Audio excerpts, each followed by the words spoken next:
Salam əziz izləyicilər və abituriyentlər. Bugün mən sizə Azərbaycan dili 11-ci sinif buraxılış tipli bir sual izah edəcəm.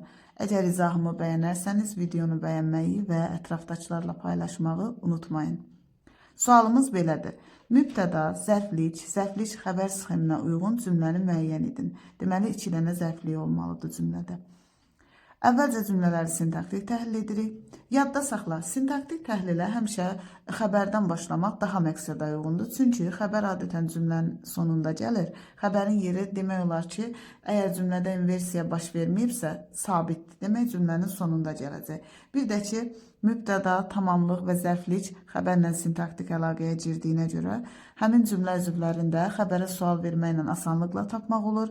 Hətta bəzən təyini də, əgər ismi xəbəri təyin eləyibsə, hətta bəzən təyini də xəbərə sual verməklə tapmaq olur. Ona görə də cümlələri xəbərdən təhlil eləmək daha məqsədə uyğundur. Qulaqlarını şəkləmək bir-birindən ayrılmır. Ümumiyyətlə, bu nümunədə şəkləmək sözü qulaq sözündən heç vaxt ayrılmır. Demək olar ki, biz nümunələrdə həmişə bunları bir götürürük. Məsələn, dovşan qulaqlarını şəklədi, at qulaqlarını şəklədi, ancaq bunlar ikisi bir yerdə işlənir. Ona görə də bunları ayırmırıq və cümlənin bir xəbəri kimi götürürük.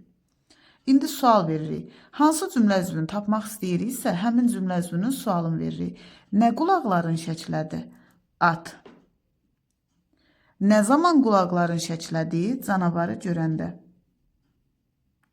Nə zaman sualına cavab verdi? Deməli, cümlənin zaman zərfliyidir və səbəb zərfliyi. Nə səbəbə qulaqların şəklədi və yaxud niyə qulaqların şəklədi?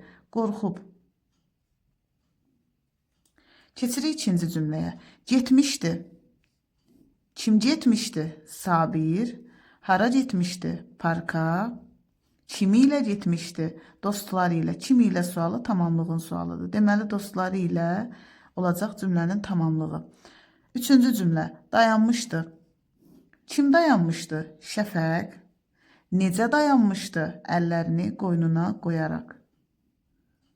Deməli, feili bağlama tərkibi cümlənin zərfliyi oldu. Dördüncü cümlə. Təriflədi. Kim təriflədi? Müəllim. Kimi təriflədi? Onu. Nə üçün təriflədi? Nə səbəbə təriflədi? Dərsə yaxşı hazırlaşdığına görə səbəb zərfliyi. Nə qədər təriflədi? Çox təriflədi. İndi baxırıq axırıncı cümləyə. Çəkildi. Kim çəkildi? Düşmən ordusu. Haraya çəkildi? Geriyə. Nə səbəbə və yaxud necə çəkildi? Qüvvələrimizdən qorxub. Bu da olacaq zərflik. İndi baxaq görək bizim cavabımız hansı variantdadır. Birinci cümlə zərfli ilə başlayır. Ona görə A bəndin çıxdığı bizə lazımdır mübtəda ilə başlasın. İkinci cümlə mübtəda ilə başlayır. Amma burada demək 2 zərfliyi yox, bir tamamlıq, bir də zərfliyi var. Ona görə B bəndi də çıxdıq.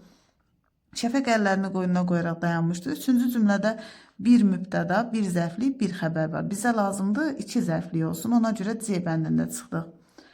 Dördüncü cümlədə isə demək 2 zərflik var, amma bir də tamamlıq var.